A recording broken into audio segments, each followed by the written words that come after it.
May leftover pa na. Bihon. Anak ko. Anak na ito.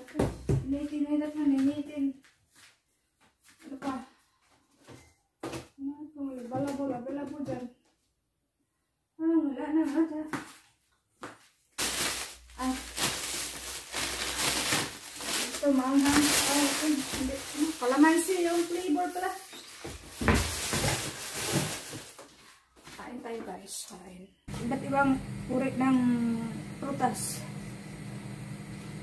At saka yung anak ko din.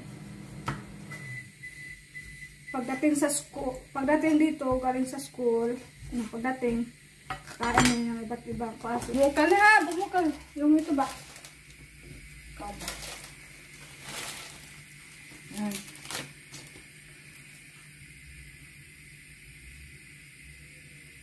Eh, napukaw. Pukaw, nahilis na. Nahilis.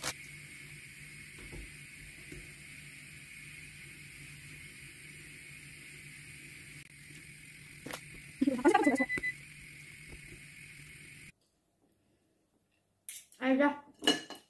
Hugas tayo ng kamay. Magpinamay tayo.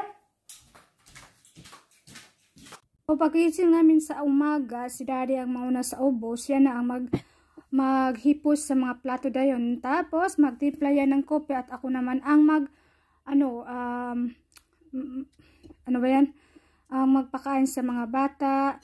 Tapos, yung mga bata, guys, alam na nila yon kung paano sila magsuot ng mga uniform nila. So, alas 8 ng umaga, imedya pala, ihatid na yan sila ni Daddy sa school at mag-isa si Mami. Sabi ko, hoy, puno na yung siya. Puno na. Walang diet sa akin, guys. Ang breakfast ko kaninang umaga is egg lang. Ngayon, ito hugas. Okay, nagagawin pa tayo.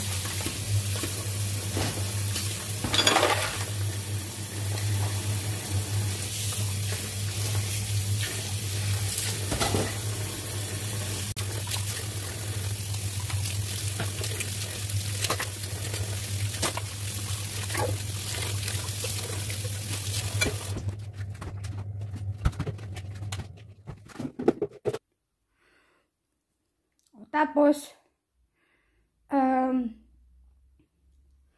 para ba mapakinabangan pa ba?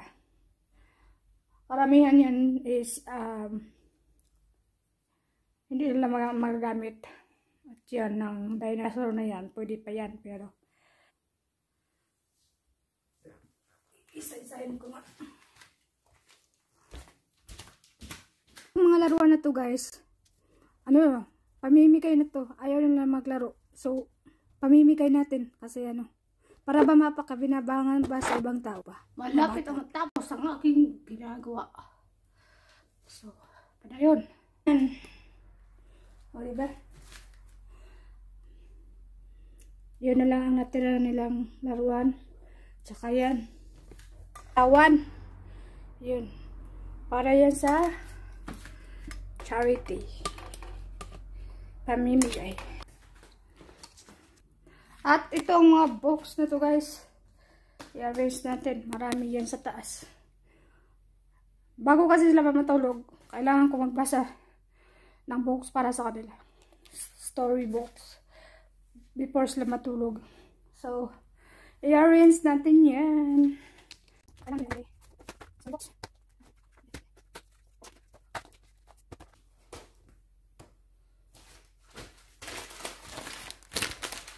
Yan.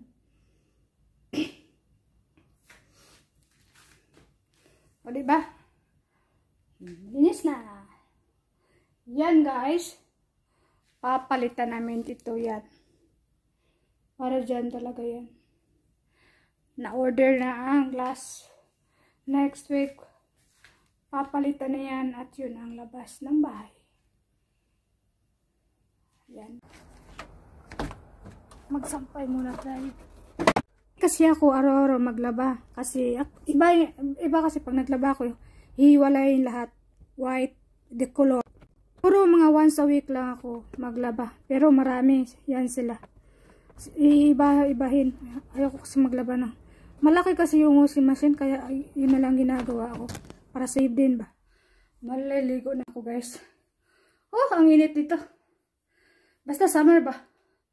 Para akong nasa Pilipinas. Tapos na ako magsampay. At ngayon maliligo na. Pag hindi tumawag si daddy.